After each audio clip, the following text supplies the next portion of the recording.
ये तत्व ज्ञान पार्ट 2 ना? हाँ, तत्वज्ञान पाठमाला 2, लेसन नंबर 9, देवागम स्तोत्र. सो विल जस्ट डू जिनवाणी स्तुति.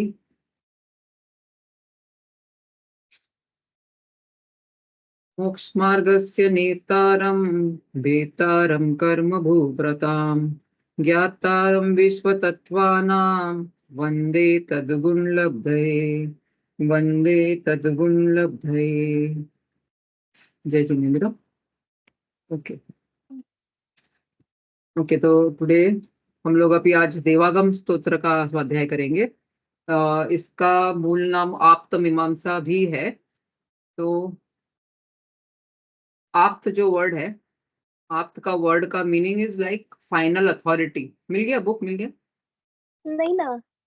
यू वांट मी टू हाँ, शेयर मिल अ गया वर्ड? मेरे पास. अच्छा, क्योंकि मैंने वो निकाल के रखा है अगर शेयर करना है तो. अच्छा ठीक है. 9 पेज नंबर 62. हाँ, मिल गया. तो आप्त का मीनिंग होता है like final authority on any topic. कोई भी टॉपिक होगा उसका ऊपर जो फाइनल अथॉरिटी होगा, जिसका वर्ड फाइनल होगा ना, उसको उनको उस सब्जेक्ट के बारे में आप्त कहते हैं. तो यहाँ पर ये जो अपना मोक्ष के बारे में या सब पूरे संसार के बारे में इनको हमने आप्त कहा हुआ है. और इसमें आप्त मीमांसा मतलब उनका एनालिसिस किया है कि उनको आप्त कहना है तो क्यों कहना है करके. तो इट्स लाइक एन एनालिसिस. मीमांसा यानी प्ररूपण, एनालिसिस, रिसर्च के बाद में जो करते हैं वैसा, कि हम इनको आप कहें तो क्यों कहें ऐसा. सो ये स्पेशलिटी है समंत्रभद्र आचार्य की, क्योंकि वो इतना लॉजिकल थिंकिंग वगैरह करते थे कि मतलब कि मैं अपना सर भी झुकाऊं किसी के सामने तो क्यों झुकाऊं, ये परीक्षा हमको करनी चाहिए. And that same message he is giving us also, कि आप लोग भी ये क्यों कर रहे हैं उसकी परीक्षा करो पहले, कि बस हमने बोला या किसी ने बोला इसके लिए ये महान है, ऐसा नहीं. First do analysis, do introspection with yourself, contemplation करो, फिर you come to a decision कि हाँ ये हमारी श्रद्धा के योग्य है तो हम श्रद्धा करेंगे.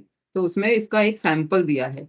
जो देवागम स्तोत्र है, जो देवागम नाम है, इस स्तोत्र का फर्स्ट वर्ड जो है देवागम है. जैसे भक्तामर का नाम भक्तामर स्तोत्र पड़ा because of the first word, same thing Devagam Stotra उसी वजह से देवागम नाम पड़ा है, लेकिन इसको आप्त मीमांसा स्तोत्र भी कहते हैं. अब ये जो आचार्य समंत्र भद्र है हम ऐसे रीड कर लेंगे. तार्किक चक्र चूड़ामणि आचार्य समंत्र भद्र विक्रम की द्वितीय शताब्दी में महान दिग्गज आचार्य हो गए थे. जो विक्रम ये है ना एरा, मतलब अभी जो हम करते हैं अभी 2025 है, उससे पहले 57 ईयर्स पहले जाएंगे तो उनका वन शुरू होता है. मतलब जब अपना वन था, वन क्रिश्चियन एरा चालू हुआ जब, वो -57 था. मतलब विक्रम है started before this era. Okay, so it is -57 years. तो ये तब के हैं सेकेंड शताब्दी, मतलब it will be like current का जो 1.5 शताब्दी के आसपास तभी होगा. ये आद्य स्तुतिकार के रूप में प्रसिद्ध है. आद्य स्तुतिकार means one of the earliest स्तुति करने वाला, जो जिन्होंने ट्रेंड शुरू किया लाइक प्रेज करना भगवान को. लेकिन इनकी स्पेशलिटी ये है कि इन्होंने ना बहुत भगवान के अंतरंग गुणों को लेकर प्रेज किया है, लेकिन उनका स्वरूप दिखाने की कोशिश की है. बाहर का इतना नहीं, लेकिन एक्चुअलिटी क्या है, साथ में न्याय, अपना धर्म क्या है वगैरह, तत्व भी बहुत सारा तत्व ज्ञान भी उनके स्तुति में रहता है इसमें. सो इट्स सच ट्रू, निश्चय वाली स्तुति बोलते हैं ना, उस टाइप की स्तुति है. आपने अनेक स्तोत्र लिखे हैं जिनमें अनेक गंभीर न्याय भरे हुए हैं. न्याय मतलब प्रमाण और नय जो कहते हैं टुगेदर, समीचीन ज्ञान पूरा, उसको न्याय कहते हैं. न्याय शास्त्र is like another one stream of study. तो उनमें इनका नाम बहुत ऊपर आता है, आचार्य समंत्र भट्ट. देवागम स्तोत्र भी उनमें एक अद्वितीय स्तोत्र है, जिसे आप्त मीमांसा भी कहते हैं, क्योंकि उसमें आप्त यानी कि सच्चे देव के स्वरूप पर गहरी विचारणा प्रस्तुत की गई है. आचार्य उमा स्वामी के तत्वार्थ सूत्र पर आचार्य समंत्र भद्र ने एक गंधहस्ती महाभाष्य नामक भाष्य लिखा था. तो Gandhahasti Mahabhashya is not available now, it is got lost in time अभी. लेकिन ऐसा कहते हैं कि ये तत्वार्थ सूत्र की टीका थी जो उमा, तो इससे ये क्लियर हो गया कि ये आचार्य उमा स्वामी के बाद हुए हैं आचार्य समंत्र भट्ट, क्योंकि उन्होंने इसकी टीका लिखी है. एंड दिस टीका वाज 8000 श्लोक प्रमाण. 8000 श्लोक प्रमाण is like even if they right in prose ना, श्लोक मतलब जनरली तो पद्य होता है कि 32 वर्ड्स का एक श्लोक होता है। जैसे ये यहाँ पर लिखा हुआ है मोक्ष मार्गस्य नेतारम, ये 8 वर्ड्स हो जाएंगे। बेतारम कर्म भूव्रताम 8 वर्ड्स, तो ऐसे करके 8 8 8 8 32 का एक श्लोक बनता है जनरली ऐसे। तो even if they are counting prose के पद्य में भी लिखा होगा ना, तो वो लोग 32 वर्ड्स का एक श्लोक ऐसे गिन गिन के दे विल टेल यू कि ये कितने श्लोक प्रमाणित, that is the way they used to count words in those days. तो उस हिसाब से जो गंधहस्ती महाभाष्य है उसको 8000 श्लोक प्रमाण कहते थे तभी। ठीक है। तो और यह देवागम स्तोत्र है, ये जो इस गंधहस्ती महाभाष्य का मंगलाचरण है। ये देवागम स्तोत्र जो है, you want to ask something?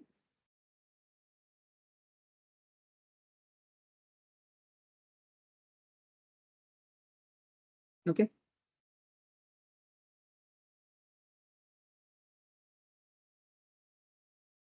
should I continue?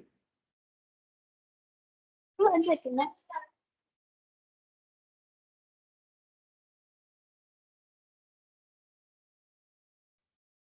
So can continue. ठीक है।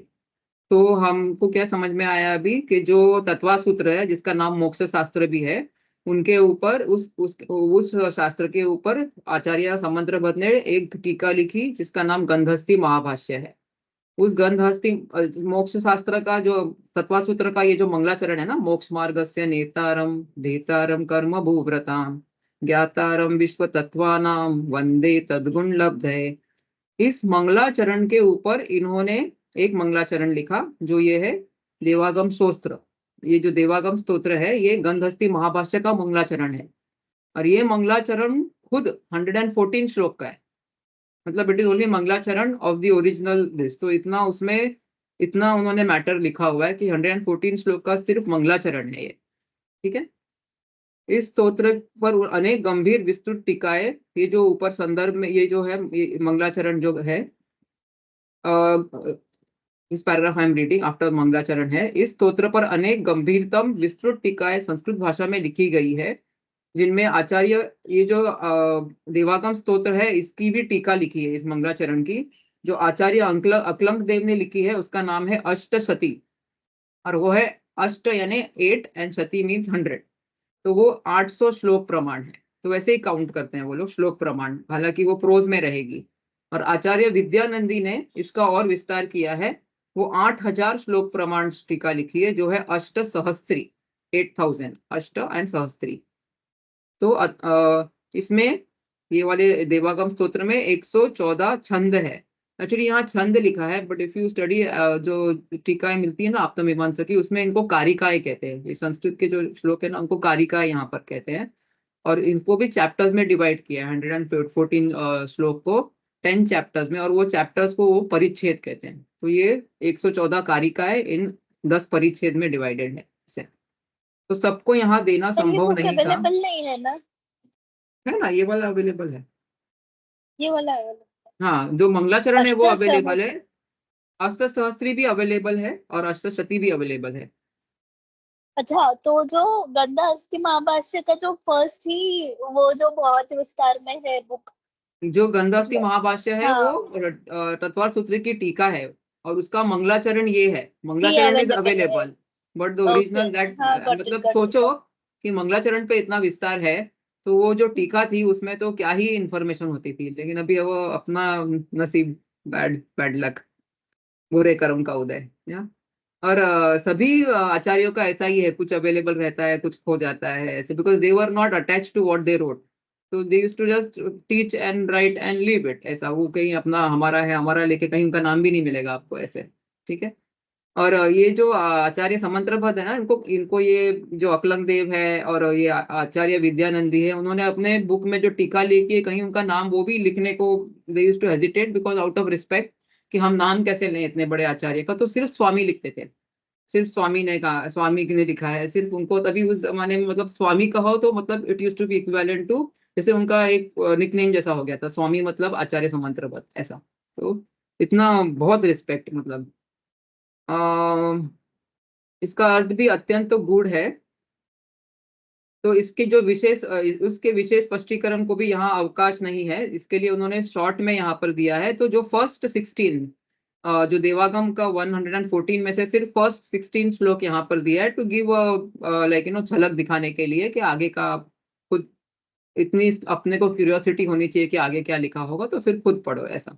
ठीक है, तो देवागम स्तोत्र वो उसकी टीकाएं मूल वो पठनीय है। And if you want to listen to the this no lectures, तो डॉक्टर प्रोफेसर वीर सागर ने आप्तमीमांसा पे 110 लेक्चर्स लिए हैं, तो वो यूट्यूब पे अवेलेबल है और बहुत डिटेल में और बहुत बहुत अच्छे से लिए हैं एकदम। मतलब यू फील सो इंटरेस्टेड कि अभी नए लेक्चर में क्या पढ़ाएंगे करके, क्यूरियोसिटी आती है वो। ठीक है, इस स्तोत्र का विषय स्तुति की शैली में आप्त के सच्चे स्वरूप की व्याख्या करना है। तो शैली तो स्तुति की है, मतलब लैंग्वेज जो स्टाइल है वो स्तुति करने का है, प्रेज करने का, लेकिन उसमें क्यों हम उनको आप कह रहे हैं वो मैसेज दिया हुआ है।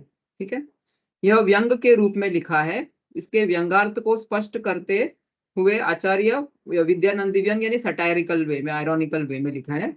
और आचार्य विद्यानंदी में एक अभी उन्होंने एक ऐसा एटमॉस्फेयर दिया कि तुम ऐसा इमेजिन करो कि मानो भगवान ने साक्षात समंत्र भद्र आचार्य से पूछा कि हे समंत्र भद्र, आचार्य उमा स्वामी ने महाशास्त्र तत्वार्थ सूत्र के आदि में यानी कि मंगलाचरण में हमारा स्तवन अतिशय रहित गुणों से ही क्यों किया। अतिशय मतलब जो उनका समोशरण है, शरीर वगैरह, वो कुछ भी यूज नहीं किया, जबकि हम में अनेक सातिशय गुण विद्यमान है। तो उन्होंने पूछा, जैसे भगवान कुछ पूछ रहे समंत्र भद्राचार्य के, तू बताओ ये जो श्लोक है, मोक्ष मार्ग के नेता बोला है हमको, कर्म के भेदने वाले बोला है, सारे विश्व के तत्वों के ज्ञाता बोला है, और तो हमारा जो इसमें एक भी अतिशय के बारे में क्यों नहीं बताया कि हमारा समोशरण लगता है, हमारे शरीर इतना महान है वगैरह, ये सब क्यों नहीं लिखा है करके। तो जैसे भगवान ने पूछा, तो उसके रिप्लाई में समंत्र भद्र आचार्य ने ये श्लोक लिखा हो ऐसा इमेजिन करने बोला है आचार्य विद्यानंदी ने, तो उसका ज्यादा हमको मर्म समझ में आएगा ऐसे। तो पहले जो फर्स्ट श्लोक है, देवागम नभोयान शामरादि विभूतया माया विश्ववपि दृश्यन्ते नात नातस्तवमस्मासि नो महान। तो यहाँ पर वो बोल रहे हैं समंत्र भद्र आचार्य कि देखो, आपके समोशरण में देवागम मतलब देवों का आना होता है, मतलब इतने असंख्यात देव होते हैं वहां पर। समोचरण की रचना देखोगे तो हर जितने इतने सारे द्वार है, हर द्वार पर रक्षक वगैरह रहते हैं, सब देव जाति के रक्षक रहते हैं। भवनवासी, व्यंतर, ज्योतिष देव, और ऊपर कल्पवासी देव, सब इंद्र, सौरभ स्वधर्म इंद्र, और सब वहां पर रहते हैं, आपकी सेवा में रहते हैं। और आपके यहाँ पर आप नभोयान, नभोयान मतलब आप आकाश में गमन करते हैं, मतलब जो जब तीर्थंकर या कोई भी अरिहंत को जब अरिहंत बन जाते हैं, केवल ज्ञान होता है ना, तो वो जमीन में नहीं रहते, 5,000 धनुष ऊपर उड़ जाते हैं वो 5,000 धनुष, विच इज रफली लाइक 25-30 किलोमीटर इन दी एयर, इतना ऊपर उड़ जाते हैं, शरीर अपने आप ऊपर स्थित हो जाता है उनका। तो ये उसमें फिर आकाश में ही समोचरण की रचना होती है। और जब महाराज जब तीर्थंकर का विहार होता है, एक समोचरण जब दूसरी जगह जाता है, तो ये वाला जो समोचरण है वो तो लोप हो जाता है और दूसरी जगह रचना होती है। तो जो बीच में विहार करते हैं, तो ऐसा कहा जाता है कि मतलब उनके पैर वैर ऐसे घुटने से मुड़ते उड़ते नहीं है। अब तीर्थंकर के, you're on mute I think, तो सीधे सीधे चलते हैं जैसे वो। जमीन पे नहीं रहते हैं ना। हाँ, जमीन पे तो वैसे भी नहीं रहता ना, वो तो ऊपर आसमान में 5,000 धनुष ऊपर है, सब कुछ अच्छा, ऊपर ही है, वो विहार ऊपर, समोचरण मतलब भी ऊपर केवल टू ज्ञान होने ऊपर। के बाद ऊपर ही हाँ, ऊपर जाते हैं। अच्छा। समोचरण को तो सीढ़ी रहती है ना, 20,000 सीढ़ी रहती है, एक एक हाथ प्रमाण, यानी कि 20,000 हाथ प्रमाण ऊपर रहते हैं, विच इज इक्विवेलेंट टू 5,000 धनुष। मतलब चलते भी है तो वही लेवल पे चलते हैं ऊपर वो। और जो स्वधर्म इंद्र है वो उनके अराउंड में 15x15 की स्वर्ण कमलों की रचना करते हैं, मतलब 15 स्वर्ण कमलों का रो रहेगा और 15 स्वर्ण कमलों का कॉलम्स रहेगा। तो 225 इन ऑल स्वर्ण कमलों, और उनके पैर जहां जहां पड़ेंगे उसके नीचे वो रहता है। दे डोंट, भगवान का पैर ना सिंहासन पे, ना मतलब ना कमलों पे टच होता है, ना उनकी बॉडी सिंहासन पे टच होती है, वो तो अधर में रहती है। लेकिन आउट ऑफ भक्ति, तो वो स्वधर्म इंद्र ऐसे रचना करता है कि जहां जहां उनके कदम पड़ेंगे उस एरिया को वो स्वर्ण कमल नीचे रखता है। तो मतलब क्या सीन रहता होगा, इतना बड़ा समोशरण, सब देव चक्रवर्ती वगैरह सेवा में है, जब चल रहे हैं तो इतने 225 का सोने के कमल आगे पीछे उनके है। तो और तो ये समंत्र भद्र कह रहे हैं ऐसा दृश्य है, तो भी उसके लिए आप महान नहीं हो। क्यों? क्योंकि ये तो मायावियों के भी होता है, माया विश्ववपि दृश्यन्ते। तो उसके लिए ना तस्वमसि महान, उसके लिए आप महान नहीं हो, क्योंकि ये तो हमने मायावियों में भी देखे रखे हैं, जो जादू वगैरह जानते हैं, कोई विद्या जानते हैं, वो भी कर सकते हैं ऐसे। तो इसका मतलब है कि जो बाहरी संयोग है, फर्स्ट श्लोक में ये बताया उन्होंने कि जो बाहर के संयोग है, समोशरण वगैरह, उसकी वजह से आप महान नहीं, मैं आपको महान मानने के लिए रेडी नहीं हूँ उसके लिए। ठीक है, तो अभी वो नेक्स्ट क्वेश्चन पूछते हैं, तो फिर भगवान बोल रहे हैं अभी, तो देखो फिर, अध्यात्मं बहिरपेक्ष्यं विग्रह आदि महोदयं दिव्यः सतो सत्यो दिवाकोत्सव प्यास्ति रागादिमस्तु सह। तो भगवान बोल रहे मेरा अंदर का शरीर देखो, अध्यात्मम बहिरेश, बाहर का भी देखो, शरीर में शरीर आदि, विग्रह यानी कि शरीर, शरीर आदि का महान उदय है, महोदय, तो उसकी वजह से तो मैं महान हूं कि नहीं हूं।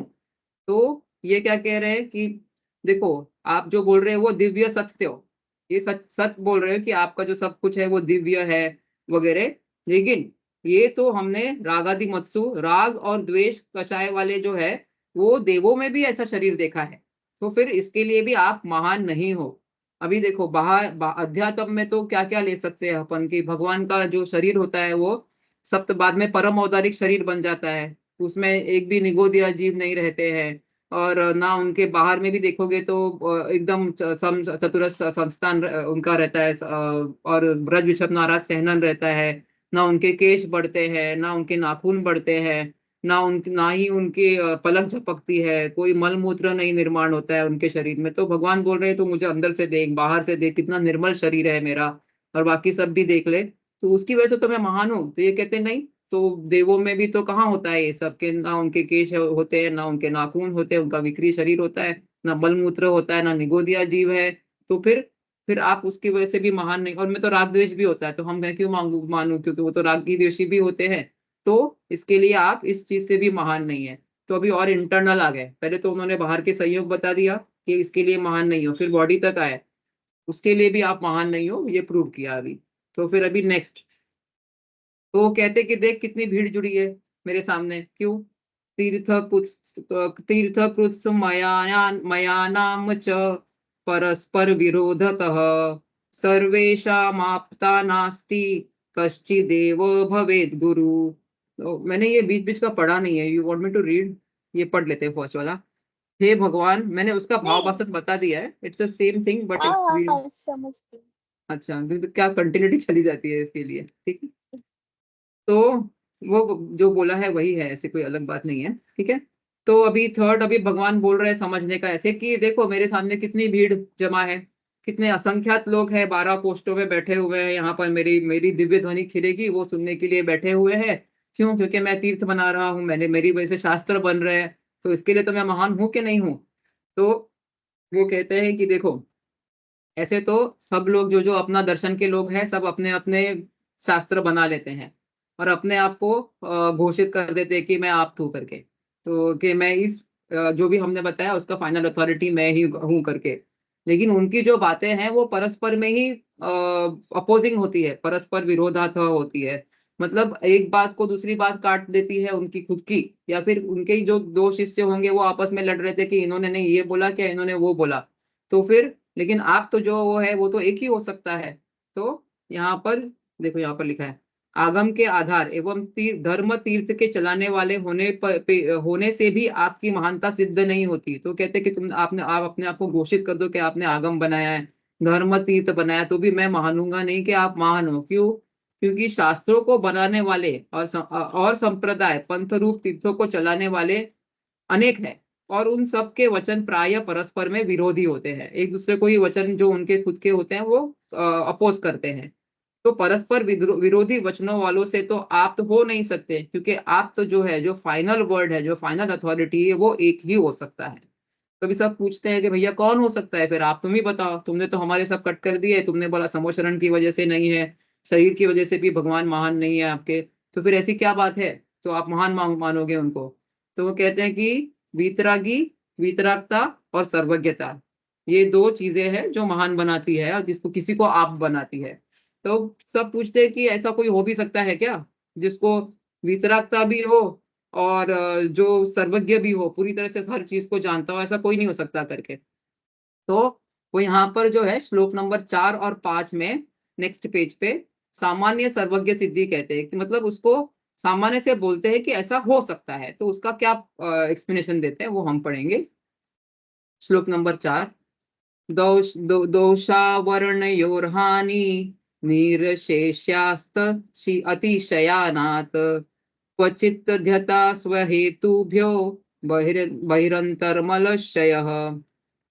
तो यहाँ पर देख बोल रहे हैं कि वो कि देखो हम जग में देखते हैं कि दोष और आवरण, दोषावरण, दोषावरण हानि मतलब दोष और आवरण। दोष मतलब किस हिसाब से जो कर्ममल वगैरह है उसको दोष का, आवरण और दोष एक राग द्वेष जो दोष होते हैं, और आवरण जो होते हैं वो कर्मों के हिसाब से कहा कि इसकी हानि होती हुई दिखाई देती है जगत में, कि किसी के दोष जो है, किसी के राग द्वेष है वो कम कम रहते हैं बहुत। और ये भी देखा है कि किसी का ज्ञान का क्षयोक्षम बहुत बहुत बढ़ता है, यानी कि उनका आवरण जो है वो कम कम होता हुआ दिखाई देता है।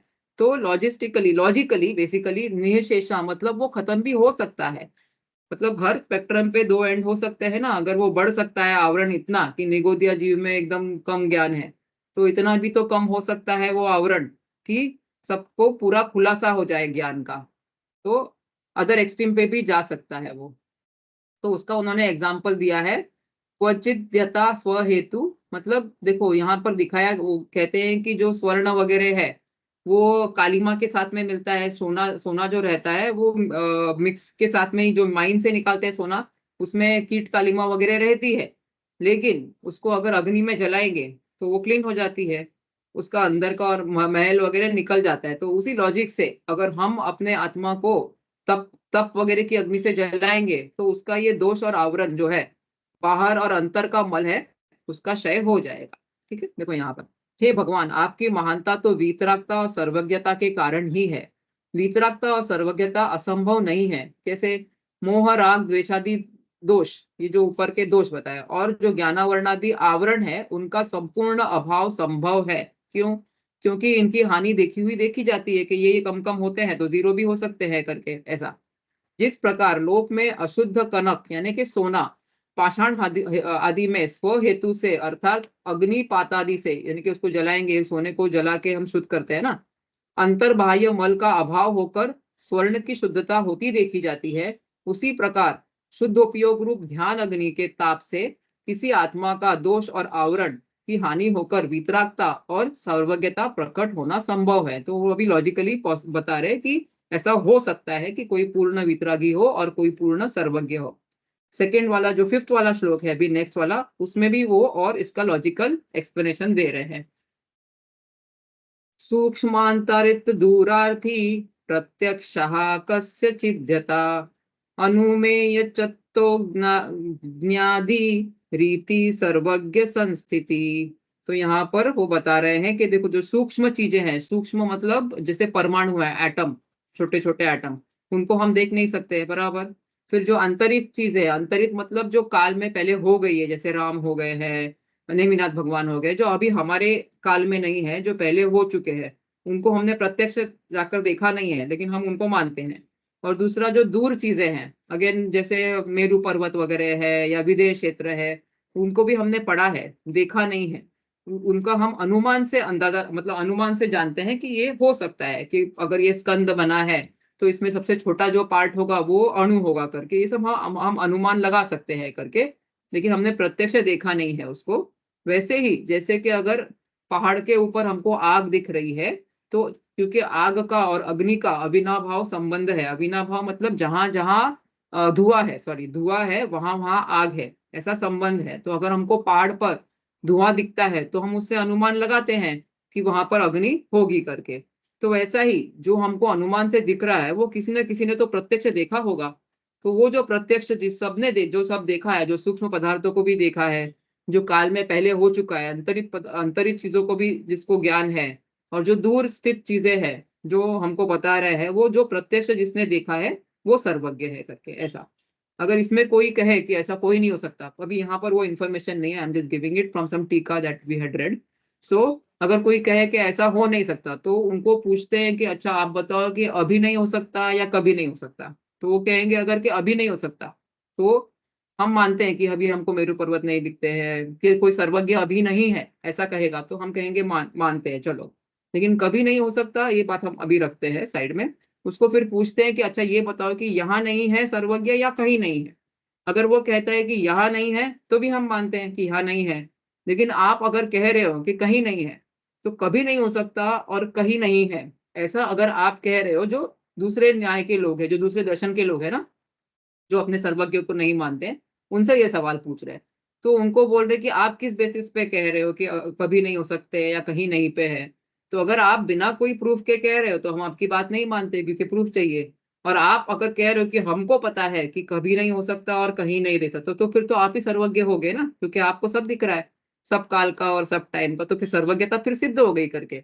तो ऐसे उनको ही उनके जाल में ऐसे पकड़ लेते हैं। ऐसे ये इतने लॉजिकली सब कुछ एक्सप्लेन करते हैं ना, कि अपनी बातों से ही अपनी बात कहलवा देंगे कि देखो आपने ही खुद कहा करके ऐसे।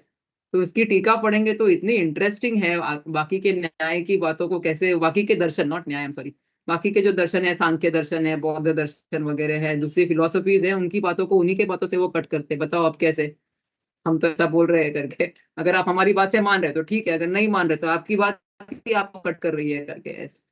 Very interesting it is. फिर जो नेक्स्ट है अभी विशेष सर्वज्ञ सिद्धि है। तो अभी जो दूसरे दर्शन के लोग हैं, समझो उन्होंने कह दिया कि चलो मान लिया आप जैसे बोलते वैसे सर्वज्ञ है, जो हर काल की बातें जानते हैं वगैरह, तो वो कौन सर्वज्ञ है, कौन है बताओ। तो अभी ये बता रहे हैं कि स त्वमेवासि निर्दोषो युक्ति शास्त्र विरोधवाक् अविरोधो यदिष्टम ते प्रसिद्धेन न बाध्यते। तो वो बता रहे हो कि वो जो सर्वज्ञ है वो तुम ही हो, आप ही हो, भगवान को कह रहे हैं वो आप ही हो, क्योंकि आप ही निर्दोष हो। तो जो निर्दोष होगा वही सर्वज्ञ भी हो सकता है, क्योंकि आपकी जो बातें भी है, युक्ति शास्त्र, युक्ति और शास्त्र मतलब लॉजिक से, और जो आपने आगम दिया है वो एक दूसरे को काटती नहीं है, बात जो बातें हैं विरोधी नहीं है। इसीलिए आपके जो शास्त्र है, आपकी जो वाणी है, वो पूरी तरह से प्रमाण है। तो वो अविरोधी नहीं है, इसीलिए प्रसिद्ध प्रमाण आदि से कोई बाधा नहीं है उसमें। तो आप ही वो अपने जिनेंद्र भगवान को कह रहे कि आप ही वो आप्त हो, जो फाइनल अथॉरिटी हो सकते हो करके। तो जो बेसिकली देखो, वितरागता और सर्वज्ञ का संबंध ऐसे भी दिखाया है कि जिसको सब दिख रहा है, वो अगर, वो तो सच बोलेगा, क्योंकि झूठ बोलने के जनरली दो रीजंस होते हैं, या तो उसको अज्ञान है, दिख नहीं रहा है कि क्या सब कुछ सच क्या है, या दूसरी उसमें कोई कषाय हो। और जो भगवान में है वो पूरी तरह से कषाय हट गई है, तो उसकी वजह से उनका आवरण भी हट गया है, तो there is no reason for him to not tell the truth, ऐसा तो वो सर्वज्ञता सिद्ध हो जाती है ऐसे। ठीक है। तो यहाँ पर हे, इसका वो एक्सप्लेनेशन पढ़ लेंगे। हे भगवान, वह वीतरागी और सर्वज्ञ आप ही हो, क्योंकि आपकी वाणी युक्ति और शास्त्रों से अविरोधी है। जो कुछ भी आपने कहा है वो प्रत्यक्ष आदि प्रसिद्ध प्रमाणों से बाधित नहीं होता है, अतः आपकी वाणी अविरोधी कही जाती है। ठीक है। तो अभी नेक्स्ट अभी जो वो कहेंगे वो ये है, पूछते हैं कि क्यों वाणी बाधित क्यों नहीं है, मतलब आप कह रहे हो कि उनकी वाणी बाधित नहीं है, तो उसको और एक्सप्लेन करो करके। तो कहते हैं त्वन्मतामृत बाह्यानाम सर्वथैकांतवादीनाम आप्ताभिमान दग्धानाम स्वेष्टम दृष्टे बाध्यते। तो वो कह रहे हैं कि देखो, जो आपके त्वन, आप तो is very respectful way of saying, तो भगवान को कह रहे हैं तो आप त्वन मत, आपके जो मत के बाहर अमृत रूपी जो आपका मत है, तामृत, अमृत रूपी जो मत है आपका, कौन सा, अनेकांतवाद, उसके जो बाहर है वो सब एकांतवादी है। जो अनेकांत को नहीं मानते हैं वो ऑब्वियसली एकांतवादी होते हैं। ठीक है। और अपने आप को आप तो अभिमान दग्धा नाम, आप समझकर उस पे अभिमान करके खुद ही दग्ध हो रहे हैं, मतलब अपने आप को गलत समझ रहे हैं, कि अपना अभिमान कर रहे हैं कि हम आप है करके। लेकिन वो, उनको अपने आप से ही, अपने दृष्टि से उनकी बाध्यता होती है। देखो अपनी वाणी से एकदम बाधित है वो,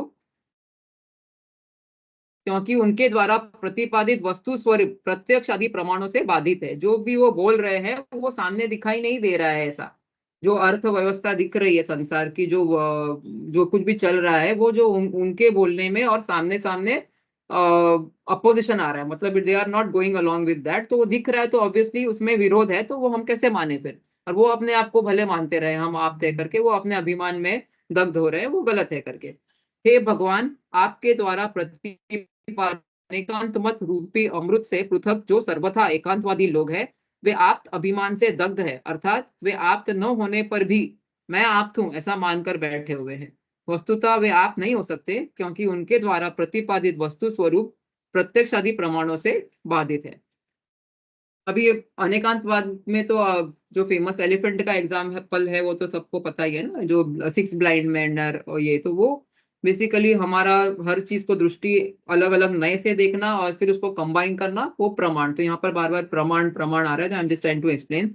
पूरा जो समीचीन ज्ञान है उसको प्रमाण कहते हैं। जो एलिफेंट पूरी तरह से मिक्स, जब सब नए को आप मिलाओगे तो जो पिक्चर बनेगा वो प्रमाण होता है। तो इन लोगों का जो दूसरे दर्शन के है, या सी आई एम सेइंग दूसरे दर्शन पर, ये सब जो एकांत है ना वो हमारे दिमाग में भी हो सकते हैं।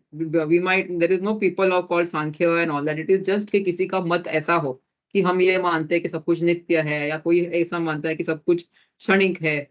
तो वो टाइप का जो फिलोसफी रखता है दिमाग में, तो वो उसको अपना कैसे चेंज करना चाहिए उसका यहाँ पर तर्क दिया हुआ है करके, कि किस तरह से वो अपोजिंग है, विरोधी है करके। ठीक है, तो अभी वो बता रहे हैं कि कैसी बाधा आ रही है। वो कह रहे हैं कि सामने सामने जो प्रूफ दिख रहा है उसके अगेंस्ट आपका सब है करके, जो कथन आप लोग कर रहे हो। तो वो एक्सप्लेन कर रहे हैं, कुशला कुशलम कर्मम परलोकश्च न क्वचित एकांतर गह रक्तेषु नाथ स्वपरवेरिषु। तो वो कह रहे हैं कुशला कुशलम कर्म मतलब जो शुभ और अशुभ कर्म, और जो परलोक है, स्वर्ग नर्क वगैरह जो है उसके बारे में हमको मालूम है, लेकिन क्योंकि आपने एकांत आग्रह, एकांत को ही मानकर बैठे हुए कि ऐसा होता ही है या ऐसा नहीं ही होता है, विदाउट एनी अपेक्षा कि इस अपेक्षा से होता है, नए में कैसा होता है from this point of view, from that point of view ऐसा। लेकिन जो एकांतवादी होते हैं ना, they don't use a point of view, they say this is the only truth करके। अगर एलिफेंट को सूंड है तो अगर वो ब्लाइंड मैन कैसे खाली बोलेगा कि एलिफेंट ऐसा ही है, not from the point of view of trunk ऐसा, तो वो उसको एकांत बोलेंगे कि अगर एलिफेंट ऐसा ही है तो वो एकांत हो गया। तो वो कह रहे हैं कि आप लोग अपने आग्रह में इतने रक्त हो गए हो कि आप एक दूसरे के शत्रु जैसा बिहेव कर रहे हो। तो बेसिकली देखो, जो लोग एकांत के आग्रह में रक्त है, वे है अथवा एकांत रूपी पिशाच के अधीन है, वे स्व और पर दोनों के ही शत्रु है, बुरा करने वाले हैं। क्यों? क्योंकि उनके मत में शुभ अशुभ कर्म नहीं है, परलोक आदि कुछ भी व्यवस्था सिद्ध नहीं होती है। ठीक है, अभी आफ्टर दिस ही हैज, जो समंत्रपद आचार्य ने ना, उन्होंने एक एक टाइप का एकांत लिया हुआ है इन द फुल, जो आगे के भी है ना, ये तो 16 तक दिए हुए हैं। जैसे यहाँ पर उन्होंने 16 तक में भाव एकांत, यानी कि सब कुछ है, भाव यानी कि होना, ऐसा मानने वाले लोग कि सब कुछ है ही है, मतलब कुछ नहीं है ऐसा पॉसिबल ही नहीं है। फिर there is opposite of that, जो सिर्फ अभाव में मानते हैं कि कुछ है ही नहीं, जो दिख रहा है कुछ नहीं है करके, वैसे भी एकांतवादी होते हैं। तो उन सब का फिर कोई होता है जो सब कुछ नित्य है बोलेंगे, कोई होते हैं जो सब बोलेंगे सब कुछ अनित्य है। फिर there are some people who say सब कुछ अद्वैत है, मतलब सब कुछ वन ही एंटिटी को बिलोंग करता है। देन देर आर सम एकांतवादी हु से सब कुछ द्वैत है, जैसे अद्वैत है वैसे द्वैत है, टू चीजों को बिलोंग करता है। जैसे वो पृथ्वी और शक्ति ऐसा दो में डिवाइड कर देते हैं। फिर there will be people who will say सब कुछ भेद है, सब कुछ अभेद है। तो वो हर एक का उन्होंने पूरे ग्रंथ में खंडन किया है, लॉजिकली बताया है कि देखो ऐसा है तो ऐसा हो जाएगा, पर हमको सामने ऐसा दिखता है क्या, नहीं दिखता है ना, तो फिर आपका गलत है मत करके ऐसा। तो उसमें, तो अभी उन्होंने फर्स्ट यहाँ पर लिया है वो भाव एकांतवादी, जो कहते हैं कि सब कुछ है ही है करके। तो भावेकांते पदार्थानाम मभावनामपन्नवात, वो न नहीं है, पन्न यहाँ पर आया नहीं है, वो पन्नवात है एक्चुअली। सर्वात्मकमन्नाद्यंत स्वरूप मतावकम। ठीक है, तो यहाँ पर वो कह रहे हैं जो भाव एकांतवादी है, जो पदार्थों को हमेशा है ही है कहते हैं, वो म अ है ना, वहां पर सेकंड लाइन में म और अ, तो वो अभाव आ जाता है एक्चुअली। तो वो अभाव को नहीं मानते हैं, और वो पन्हवात है, न और ह ज्वाइंट होना चाहिए उधर।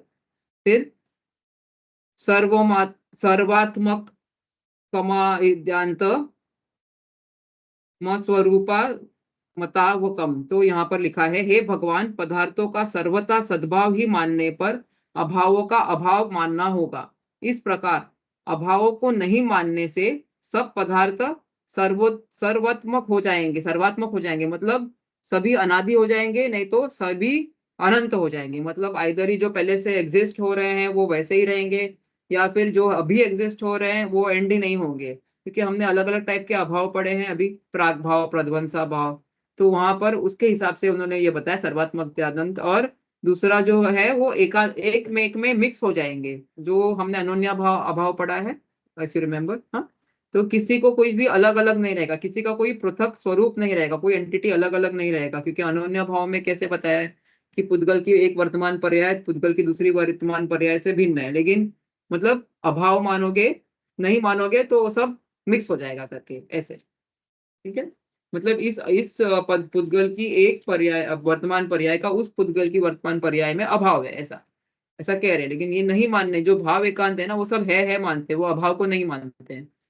तो उनको बता रहे कि नहीं माना तो ऐसा होगा। तो ये दिखता है कि आपको ऐसा होता है क्या, नहीं होता है। तो अभी वो एक्सप्लेन कर रहे हैं।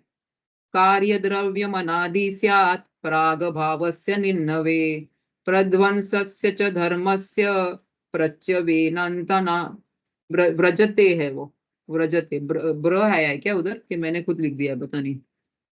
व्रजित व्रजित। ब्र ब्र हाँ तो ब्रजित वो ओरिजिन, बीम। हाँ तो ओरिजिनल में देखा मैंने तो वो था, उसमें व्रजित है। ठीक है, तो वो यहाँ पर वो, हाँ वहां पर वो बता रहे हैं कि जो प्राग भाव का अभाव नहीं मानेंगे, जो प्राग भाव से निर्णय, तो क्या हो जाएगा, कार्य द्रव्य अनादि से सब कुछ अनादि हो जाएगा। प्राग अभाव याद है आपको क्या, प्राग भाव में प्राग और अभाव ऐसा है वर्ड। तो जो वर्तमान पर्याय का पूर्व की पर्याय में अभाव है, बराबर। अगर हमने ऐसा नहीं माना तो क्या होगा फिर, अभी वर्तमान पर्याय आएगी ही नहीं। जो पूर्व की प्रभाव अभाव, पूर्व की इसके पहले की जो भूतकाल की जो पर्याय है वो वैसे ही रहेगी अगर, तो सब कुछ अनादि हो जाएगा, कुछ खत्म ही नहीं होगा। समझा, सब कुछ अभी वर्तमान की पर्याय नहीं आएगी अभी, तो सब पहले का रह जाएगा, तो वो अनादि हो जाएगा, मतलब सब विद बिगनिंग वैसा ही, कुछ खत्म नहीं हो रहा है। और प्रध्वंस च धर्मस्य, अगर हम प्रध्वंसा भाव को नहीं मानेंगे, प्रध्वंसा भाव का डेफिनेशन क्या था, वर्तमान पर्याय का आने वाली पर्याय, भविष्य की पर्याय में अभाव, मतलब वर्तमान पर्याय has to got get destroyed, then only भविष्य की पर्याय विल कम। तो अगर वर्तमान पर्याय डिस्ट्रॉय नहीं होगी तो जो है सब कुछ अनादि रह जाएगा। From not getting destroyed point of view, सब कुछ बिकम्स नेवर एंडिंग, अनंत। समझा आपको। एंड फ्रॉम द प्रेजेंट पर्याय not coming only point of view, जो प्राग भाव में है, तो जो पहले से एग्जिस्टिंग है वो एग्जिस्टिंग ही रह जाएगा। तो वो वाला अभाव नहीं मानोगे पहले वाला, तो सब कुछ अनादि हो जाएगा। और जो नेक्स्ट वाला डिस्ट्रॉइंग वाला अभाव नहीं मानोगे तो सब कुछ अनंत हो जाएगा। तो ये अभाव होते हैं, जो पहले की पर्याय जाती है, फिर वर्तमान की पर्याय आती है, फिर वर्तमान की पर्याय डिस्ट्रॉय होती है, फिर नेक्स्ट पर्याय होती है, ऐसे ये ऐसे ही सब अर्थव्यवस्था द्रव्यों की दिख रही है। अगर ऐसा नहीं होगा तो ऐसा हो जाएगा, but we are seeing everything कि ये हम में चेंजेस आ रहा है, हम मरते हैं, दूसरे आते हैं, तो obviously this is against what you are saying करके, आप तो बोल रहे हो कि ये अभाव नहीं होते हैं, तो सामने देखो ये सब दिख रहा है करके, ऐसे वो समझाते हैं। ठीक है, सर्वात्मकम तेदकस्यान् दन्यापोवत्रिकम व्यतिक्रमे अन्यत्र समवायेन व्यपदिश्येत सर्वथा। तो अभी जो नेक्स्ट के दो अभाव है उनके बारे में बता रहे हैं वो, कि यदि अनोन्या भाव नहीं मानेंगे, जो अनोन्या भाव नहीं मानेंगे तो सर्वात्मकम तदेकम से मतलब सब एक हो जाएगा, एक में एक हो जाएगा। अनोन्या भाव अगेन व्हाट इट वाज, कि पुद्गल की करंट एक वर्तमान पर्याय का, एक पुद्गल की एक वर्तमान पर्याय का दूसरे पुद्गल की अभी की जो वर्तमान पर्याय है, उन दोनों में एक दूसरे का अभाव है। इसे इसीलिए अभी ये बुक है, ये मोबाइल है, ये सब अलग अलग है, उनकी वर्तमान पर्याय नहीं होगा हम मानेंगे तो ऐसा कर सब मिक्स हो जाएगा, बुक मोबाइल बन जाएगा, मोबाइल बुक बन जाएगा, सब कुछ। लेकिन ऐसा हमको दिखाई देखने में नहीं आता है, बराबर, सब कुछ अलग अलग है। और दूसरा जो है वो अत्यंत अभाव, अगर वो नहीं अन्यत्र समवाय न, अगर अत्यंत अभाव नहीं मानोगे जो बाकी का बचा हुआ है, तो क्या होगा, व्यपदिश्यते सर्वथा, वस्तु का कथन ही नहीं हो पाएगा, कोई उपदेश ही नहीं हो पाएगा, क्योंकि सब कुछ एक द्रव्य बन गया है, तुम भी, मैं भी, पुद्गल भी, और धर्म अधर्म सब कुछ एक हो जाएगा ऐसे। तो वो समझा रहे हैं कि देखो ये अभाव होते हैं, तो आप जो भाव एकांतवादी कह रहे हो कि जो हमको दिख रहा है उसके एकदम एग्जैक्टली ऑपोजिट है, पूरी वस्तु व्यवस्था हमको दिख रही है करके। यदि अनोन्या भाव को नहीं मानेंगे तो दृश्यमान सर्व पदार्थ, यानी कि पुद्गल वर्तमान के एक रूप हो जाएंगे, और अत्यंत अभाव को नहीं मानेंगे तो सर्व पदार्थ त्रिकाल के जो पदार्थ है वो सब कुछ एक जैसे एक रूप हो जाएंगे, तो द्रव्य का व्यपदेश कथन भी नहीं बन सकता, क्योंकि हम भी एक हो जाएंगे ना, सब जीव एक, सब पुद्गल एक, ऐसे। ठीक है, समझ में आ रहा है ना क्या कि दैट वे? नहीं नहीं, समझ आ रहा है। समझ आ रहा है, कुछ क्वेश्चन है तो पूछ लेना। तो अभी नेक्स्ट, अभी वो अभाव एकांत वाले को बोलते हैं, जो कहते हैं कि कुछ है ही नहीं, सब कुछ अभाव ही अभाव है, ऐसा। तो उनको उनको बोल रहे हैं अभाव एकांत पक्षेपि भावापन्नवादिनाम बोध वाक्यम प्रमाणम न केन साधम दूषणम। तो कह रहे हैं कि भाई अगर तुम कहोगे कुछ है ही नहीं, कुछ भी नहीं है, तो फिर भाव को, तो भाव का लोप हो जाएगा, मतलब जो है वो तो कुछ है ही नहीं, मतलब तो फिर बोध और वाक्य, बोध मतलब ज्ञान, और वाणी, ये सब कैसे सिद्ध होगा प्रमाण से? कुछ तो है ना, तुम बोल रहे हो, मैं सुन रहा हूँ, ज्ञान है तो दिख रहा है, तो अभाव अभाव कैसे कह सकते हो आप करके? तो भाव का सर्वथा अभाव मानने वाले अभाव कांतवादियों को भी ज्ञान और वचनों की प्रामाणिकता के अभाव में स्वमत की स्थापना और परमत का खंडन किस प्रकार होगा? हम बात ही नहीं करेंगे ना, फिर तो कुछ है ही नहीं, तुम भी नहीं हो, मैं भी नहीं हूँ, ना हमारा ज्ञान है, ना हमारी वाणी है, तो किसका खंडन करना है? तो ऐसे बोल रहे, तो उनको ऐसे पूछ रहे, फिर क्या करना क्या है, फिर अपने को बात ही करने की जरूरत नहीं है करके। लेकिन ऐसा है नहीं, तुम भी हो, मैं भी हो, मेरा ज्ञान है, तुम्हारा ज्ञान है, तुम्हारा मत है, मेरा मत है, सब कुछ है, तो अभाव एकांत नहीं हो सकता है करके। तो अतः अभाव एकांत भी ठीक नहीं है। फिर अभी दूसरा आता फिर है, ऐसे दूसरे जो, हाँ, ऐसे कि कौन बोलता है, मतलब ऐसे है होते नहीं तो। हैं जैन नहीं होते हैं, लेकिन ऐसे दर्शन तभी उनके टाइम में ऐसे दर्शन वाले लिखे थे, तभी वाद विवाद भी बहुत होता था। ये बहुत बड़े वादी, वाग्मी, तब पूरा तत्व का ज्ञान समझाने वाले थे वो। समंत्रभद्र आचार्य तो जिस जिस शहर में या जिस जिस मतलब जाते थे राज्य में, वहां घोषणा करते थे कि किसी को हमारे तत्व के बारे में कुछ चर्चा करनी हो, विवाद करना है, तो आ जाओ, मैं तो शेर की तरह घूम रहा हूँ करके। इतना उनको नॉलेज और इतना कॉन्फिडेंस भी था ऐसे। तो तभी होते थे, और राजा भी सभा बिठाते थे तभी ऐसे कि आ जाओ, आप जो मानते हो आप अपना बात रखो, फिर ये है, तो वो अपना बात रखेंगे, फिर देखेंगे निर्णय हो जाएगा करके ऐसे। और लोग डरते थे, समंत्रभद्र आचार्य से वाद विवाद करने के लिए नहीं जाते थे, क्योंकि उनको मालूम है कोई जीत नहीं सकता है उनसे, ऐसा। तो ऐसा होता था। तो और अभी भी होते होंगे, अपने को नहीं पता है, लेकिन अंतरंग में तो सब मानते ही है। बहुत लोग मिल जाएंगे, कुछ नहीं है, ये तो सब जो दिख रहा है वो तो सब भ्रम है, ऐसा बोलने वाले लोग मिलते हैं ऐसे, कि सब कुछ सच नहीं है, सब भ्रम है अपना करके ऐसे। ठीक है, तो उनको बता रहे हैं कि सामने आँख खोल के देखो, है, तुम हो, मैं हूँ, हमारी बातें हैं, सब कुछ हो रहा है करके ऐसे। ठीक है, तो कुछ लोग होते हैं वो अभी बचना चाहते हैं कि भाई तुम्हारा भी नहीं, मेरा भी नहीं, चलो तुम अभाव भी, हम बोलते हैं अभाव भी है और भाव भी है करके, तो उनको उभय एकांतवादी कहेंगे ऐसे। तो मतलब कि दोनों का बात मान लेंगे, उभय मतलब दोनों चीज है करके। तो कहेंगे हमको झगड़े टंटे में नहीं पड़ना है, तो हम तुम्हारा भी मान रहे हैं कि हाँ भाव भी है और अभाव भी है, तो उनको कहते हैं कि विरोधात्रो। वो एक्चुअली ना न न ज्वाइन है, वो नौ है, जो उन्होंने त्रो लिखा है ना, विरोधात्तो नौ है वो।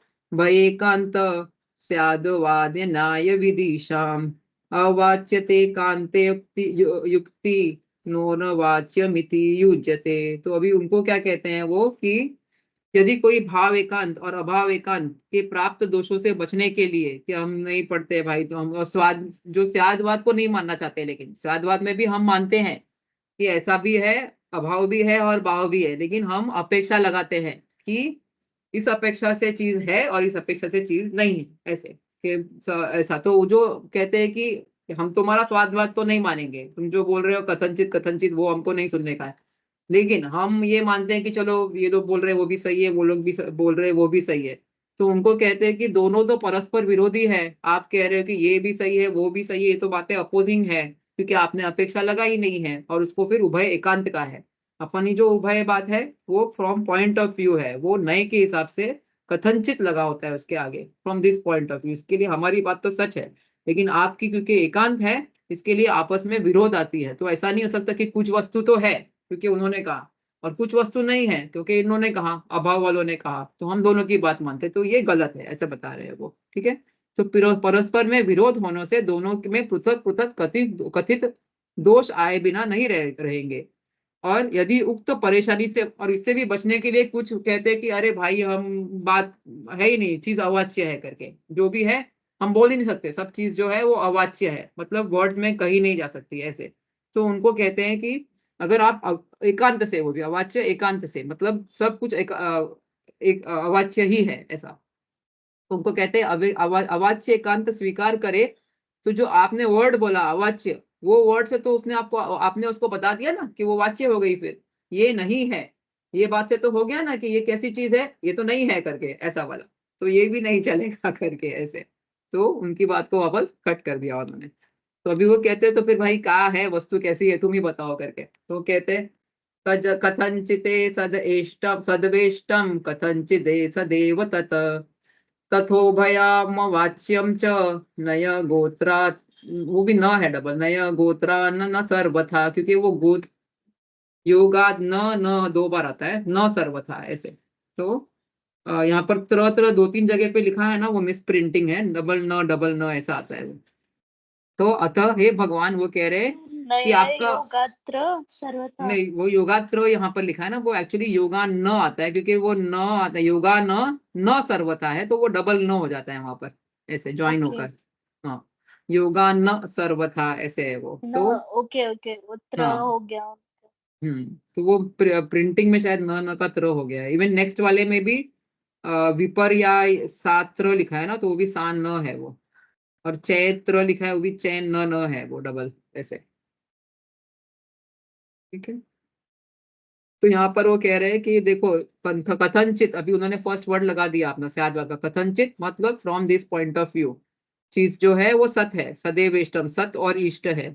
और कथनचित सदैव, और कोई पॉइंट ऑफ व्यू से वो असत भी है। और तथो भया वाच्य, और कोई पॉइंट ऑफ व्यू से वो उभय भी है, मतलब दोनों सत और असत है। और कोई पॉइंट ऑफ व्यू से वो अवाच्य यानी कि अवक्तव्य है। और च लगाने से इनका कॉम्बिनेशन भी है, मतलब सत है, ये सप्तभंगी जो है ना, इन चार चीजों का कॉम्बिनेशन बनाते हैं तो टोटल 7 हो जाती है, तो वो सप्तभंगी जो आ जाता है बाकी का, वो च लगाने से बाकी का भी समझ लो ऐसा। तो और नय योगात न सर्वथा, मतलब ये नए की अपेक्षा से है, न सर्वथा, पूरी तरह से ऐसा नहीं कह रहे कि सत ही है, असत ही है, तो इसमें आपको नए लगाना है तभी ये बात सिद्ध होती है करके। तो ये हमारा सिद्धांत ये है, जो आप जो बोल रहे हैं एकांत, हमने प्रूव कर दिया कि ऐसा नहीं है। तो आपने पूछा कि कैसा है, तो हम आपको बता रहे हैं कि इस अपेक्षा से ऐसा चीजें ऐसी होती है करके।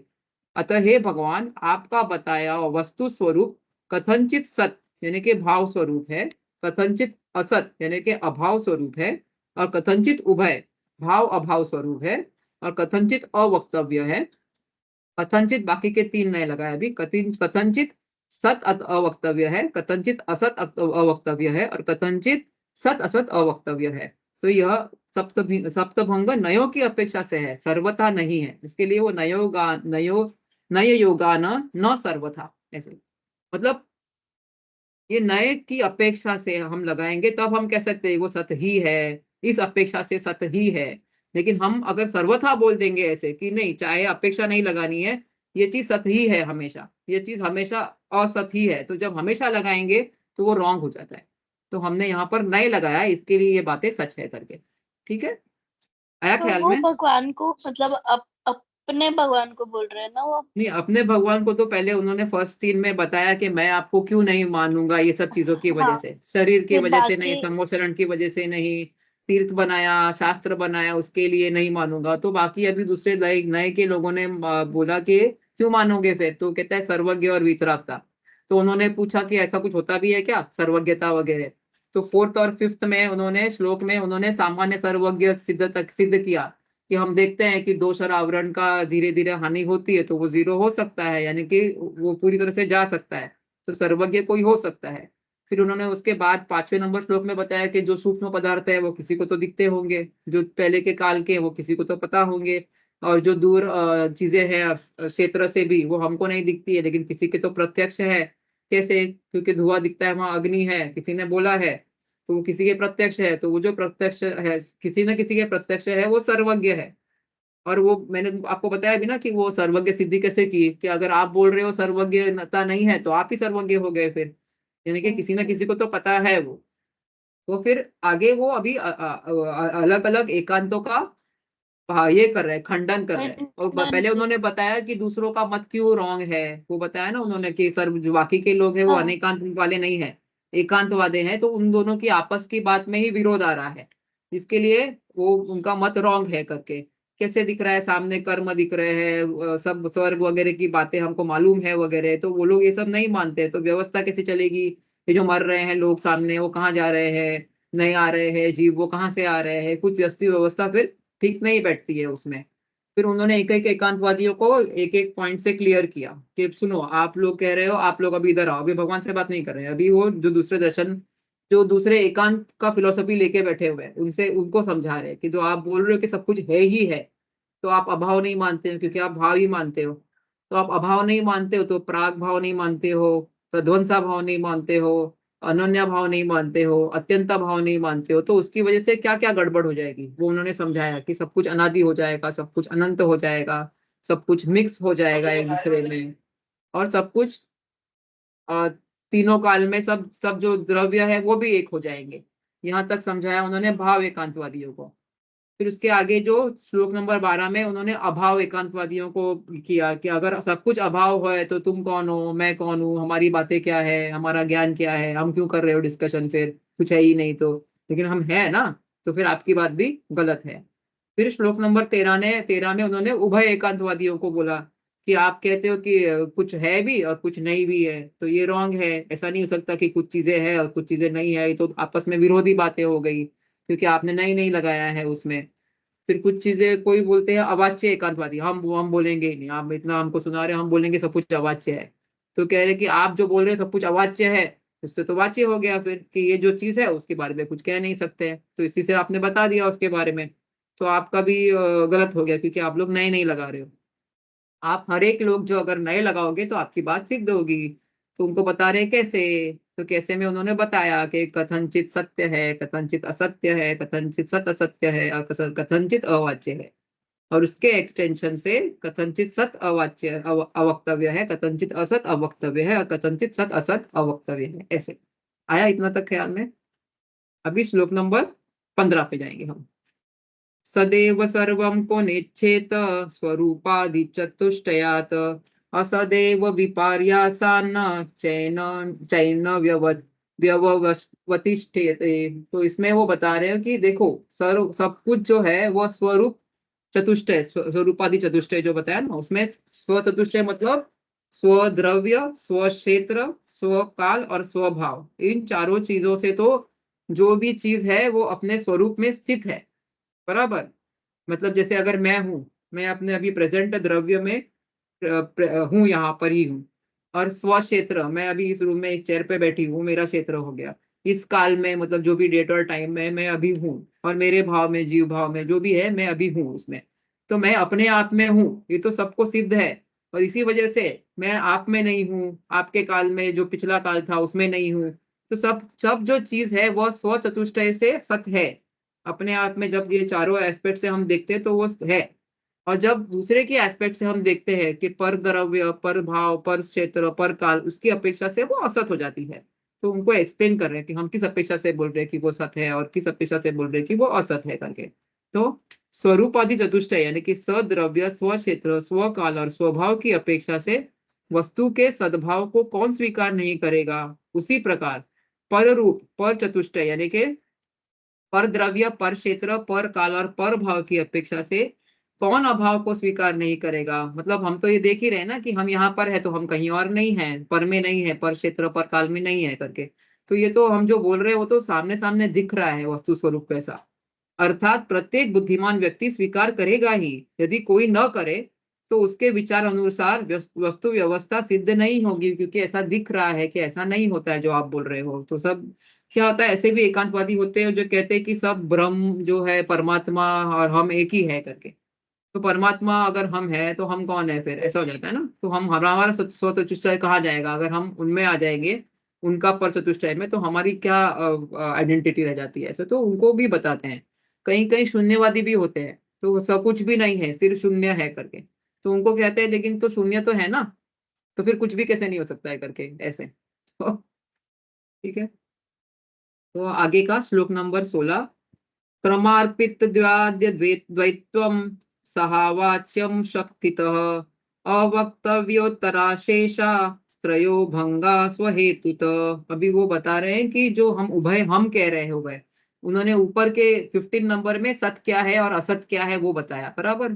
स्वचतुष्टय की अपेक्षा से जो चीज है वो सत है, और पर चतुष्टय की अपेक्षा से असत है। अभी नीचे के इसमें 16 नंबर में वो बता रहे हैं कि उभय क्या है और अवाच्य क्या है उनके हिसाब से, और बाकी के भंग अपने आप लगा के आगे के एक्सटेंड कर लेने के। तो उसमें वो बताया है, नेक्स्ट पेज पे देखो, जो हम क्रम से हम बोलना चाहे कि चीज सत भी है, इस अपेक्षा से सत है और इस अपेक्षा से असत है, अगर ऐसा हम कहना चाहे तो फिर उसको हम उभय उभय वाला नहीं लगाएंगे, ऐसे जो है दोनों में अपेक्षा लगती है लेकिन ऐसे। और अगर हम दोनों ही चीजें, कोई कहेगा कि नहीं तुम एक साथ बोल के दिखाओ, सत भी और असत भी एक साथ में बोलो सेम टाइम पे, तो वो पॉसिबल है क्या? नहीं है ना पॉसिबल, क्योंकि हमारी जो लैंग्वेज है उसमें 1 बाय 1 ही बोल सकते हैं, उसकी लिमिटेशन है वो लैंग्वेज की। तो उनको कहते हैं कि उस अपेक्षा से अगर आप कहने बोलो कि सत और असत को एक साथ बोलो, तो हम कहेंगे कि वो अवक्तव्य है, कि फिर उसको नहीं बोल सकते हैं हम, क्योंकि वो लैंग्वेज में नहीं बोल सकते हैं ऐसा। तो उस अपेक्षा से वो अवक्तव्य है। वो जो बाकी के बोल रहे थे हमको बोलना ही नहीं है, हम कह रहे हैं अवाच्य बिना कोई अपेक्षा लगाए, तो फिर वो वाला गलत था एकांतवादियों का ऐसे। ठीक है, और बाकी के उसके अपेक्षा से कि ये सत्य तो है लेकिन बाकी का पार्ट अवक्तव्य है, या फिर ये असत्य तो है लेकिन बाकी का पार्ट अवक्त है, एक्सप्रेस नहीं कर सकते, या फिर ये इस अपेक्षा से सत्य है और इस अपेक्षा से असत्य है और बाकी अवक्तव्य है, अनएक्सप्रेस्ड है। तो वो बाकी के 3 भंग जो है वो ऐसे एक्सप्रेस्ड होते हैं। तो क्रमार्पण यानी कि क्रम से कथन करने की अपेक्षा से वस्तु उभय रूप है, यानी कि नेक्स्ट लास्ट पेज पे 68, भाव अभाव रूप है। एवं एक साथ अगर आप कहने बोलो कि भाव और अभाव को कहने में, तो वाणी असमर्थ होने से वस्तु स्याद अवक्तव्य है। ठीक है, तो ऐसा एब्स्ट्रैक्ट कुछ नहीं बनाया हमने कि अवक्तव्य क्यों है, हम कह रहे कि हम साथ में नहीं बोल सकते क्योंकि लैंग्वेज में वो सामर्थ्य नहीं है करके। इसके बाद के 3 भंग स्याद सद अवक्तव्य, स्याद सद अवक्तव्य और स्याद सदा सद अवक्तव्य को भी अपनी अपनी अपेक्षा से घटित कर लेना चाहिए। ठीक है, आया ख्याल में थोड़ा बहुत? लास्ट वाला नहीं समझा शायद, देखो ऐसे उन्होंने सत जो सत अभी तो आपने समझा दिया, बताया वो। स्व चतुष्टय की अपेक्षा से हाँ। सत बता दिया, और पर चतुष्टय की अपेक्षा से असत असत बता दिया। दोनों को एक के बाद एक कहना है अगर, तो उभय वाला बता दिया उन्होंने, नए कि सत असत कहेंगे तो वो उभय हो गया। और अगर दोनों को एक साथ बोलने बोलेंगे, अगर एक साथ बोलने बोलेंगे तो वो अवक्तव्य है। लेकिन उसके बाद में उनकी कॉम्बिनेशंस करने बोले हैं उन्होंने अभी, क्योंकि कोई भी चीज होता है ना, तो 4 चीजें तो उसके 7 कॉम्बिनेशन बनते हैं। तो उसमें उन्होंने बोला है कि एक अपेक्षा से सत है, लेकिन बाकी अगर सत असत्य कहने के बोलेंगे आप साथ में, तो वो बाकी का पार्ट जो है वो वस्तु अवक्तव्य है, मतलब उतना पार्ट अवक्तव्य है। हाँ, इस अपेक्षा से नेक्स्ट वाले में असत है वस्तु, लेकिन बाकी का पार्ट उसका हम साथ में नहीं बोल सकते बहुत चीजें, तो वो अवक्तव्य है। और जो लास्ट वाला है वो सत असत है, उसके बाद भी काफी पार्ट है वो अनएक्सप्रेस्ड है, वो पार्ट अवक्तव्य है ऐसा। तो ऐसे भंग बनते हैं उसके ऐसे। ठीक है, आया ख्याल में थोड़ा? तो ये, हाँ थोड़ा मतलब समझा है थोड़ा, इट इज वेरी करने का इंटरेस्टिंग, वो पूरा टीका के साथ हाँ। पढ़ेंगे ना और उनका सुनोगे आप, वो इतना पैशन से पढ़ाते हैं प्रोफेसर वीर सागर जी, और उन्होंने इतना बढ़िया पढ़ाया है आप मीमांसा, मतलब I was very impressed and very curious. तो प्रोफेसर उदय जैन करके भी है, उन्होंने भी एक टीका लिखी है, आई थिंक आप्तमीमांसा तत्व प्रदीपिका करके ऐसा कुछ। तो उन्होंने भी उसमें सब जो इसकी अवेलेबल टीका है उसका कॉम्बिनेशन लेके एक बुक बनाई है। लेकिन जिसको है इंटरेस्ट, और बेसिकली ये बहुत लॉजिकल थिंकिंग आपको मोटिवेट करता है कि आप ऐसा सोचो, हर चीज को एग्जामिन करो करके, don't accept it at face value क्योंकि कोई कह रहा है, खुद समझो खुद जांचो, फिर जो श्रद्धा आएगी वो अलग लेवल की आती है ऐसे। ये जो न्याय शास्त्र है वो न्याय शास्त्र यही है या और हाँ, भी दो है न्याय ऐसे? शास्त्र मतलब प्रमाण और न्याय, इसमें काफी ग्रंथ आते हैं। फिर दर्शन शास्त्र भी होता है, अलग अलग फिलोसफीज वगैरह का। तो उसमें जो जैन दर्शन वाले हैं वो अपने दर्शन शास्त्र में अपना ज्यादा बताते हैं, और बाकियों का कैसे उनका मत खंडन है। लेकिन when they are teaching their दर्शन शास्त्र ना, उन लोगों का जो भी है ब्रह्म वगैरह, तो उसमें जैन मत का खंडन भी कहते हैं। तो लेकिन वो अपेक्षा समझते नहीं है, वो बताते हैं जैन लोगों का कुछ ऐसा क्या कहते हैं, थाली के व्यंजन की तरह, कभी कहते हैं हाय कभी कहते हैं ना है करके, ऐसे इधर उधर होते रहते हैं करके। But they don't understand the depth की कैसे नहीं लगाया है, क्या अपेक्षा लगाई है वगैरह, वो नहीं, सब अपना अपना समझाते हैं वगैरह ऐसा। तो हम ये जो थे समंत्र भद्र आचार्य, वो बाकी के जो दर्शन है उनके भी ज्ञानी थे वो। और जो अकलंक देव, तो उनकी तो स्टोरी पता है अपने को कि वो बुद्धों के उसमें चले गए थे, अकलंक निकलंक देव जो है भाई भाई थे। जो अकलंक देव आचार्य थे ना, वो तो एक बार में पढ़ने पे उनको सब याद रहता था, ऐसे थे उनका उनका नॉलेज, मेमोरी और इतना क्षयोग क्षमता ज्ञान का। और जो उनके भाई थे निकलंक देव, उनको दो बार, दो पाठी कहते, दो बार लर्न करना पड़ता था, तब उनको याद आता था। और वो खंडन करने गए थे बौद्ध मत का, उनको बौद्ध मत के बारे में जानना था ऐसे। तो वो उनके मठ में जाके रहने के लिए गए थे दोनों भाई। और किसी को डाउट हो गया कि ये लोग बुद्ध नहीं है करके, ये लोग जैन है करके, और ये लोग हमारे बारे में पता करने आए करके, तो किसी ने कंप्लेंट किया या कुछ, तो उधर एक प्रतिमा रख दी उन्होंने जिनेंद्र भगवान की, और सब लोगों को बोला कि इसको उलांग के जाने का, इसको उलांग के जाने का। अभी जो जैन होगा वो पकड़ा जाएगा, वो कैसे भगवान की प्रतिमा, जिनेंद्र भगवान की प्रतिमा के ऊपर पांव डालकर नहीं जाएगा ना। तो जो अकलंग देव है, उन्होंने अपेरेंटली एक धागा डाल दिया उसके ऊपर। तो एक धागा डालने से वो प्रतिमा ये हो गई है, वितरागी नहीं रही, सरागी हो गई वो। तो फिर वो जिनेंद्र भगवान की प्रतिमा नहीं रही, तो वो लोग भी उस पे उलांग के चले गए। लेकिन ऐसे ऐसे अलग करके उनको मालूम पड़ गया बाद में कि ये दोनों ही है जो जैन वाले हैं करके, यही हमारा ये करने के लिए आए, यहाँ पर स्पाई की तरह आए करके। तो जब राजा को कंप्लेंट किया, और जो राजा था वो तभी बुद्ध वालों को मानने वाला टाइप राजा था वो, तो उन्होंने इनके पीछे सेना लगा दी, मतलब मालूम पड़ गया कि इनको पकड़ो करके। तो ये दोनों वहां से भाग निकले मठ से। लेकिन सेना लगाई पीछे, तो भागते भागते एक जगह तक गए, तो जो निकलंक देव थे, उन्होंने बोला कि देखो आप जो है, आपको एक बार याद करने से पढ़ने से याद हो जाता है, और मेरे को तो 2 टाइम लगता है। तो इसकी वजह से आपका ज्यादा जैन धर्म में आप ज्यादा कंट्रीब्यूट कर सकते हैं वगैरह। तो आप, हम लोग दोनों स्प्लिट हो जाते हैं, ये जो सेना है मैं अपने, आप यहाँ पर छुप जाओ जो भी पानी में वगैरह, जो सेना है वो मेरा पीछा करेगी, तो मैं चला जाऊंगा आगे, तो जो होगा देखेंगे करके। ऐसा करके वो गए एक जगह पे, और जहां पर कोई धोबी या कोई कुछ था, दूसरा आदमी भी था वहां पर, उस वो और उसके साथ में वो छुप गए वो भी। तो वो सेना ने आके उन दोनों को मारा।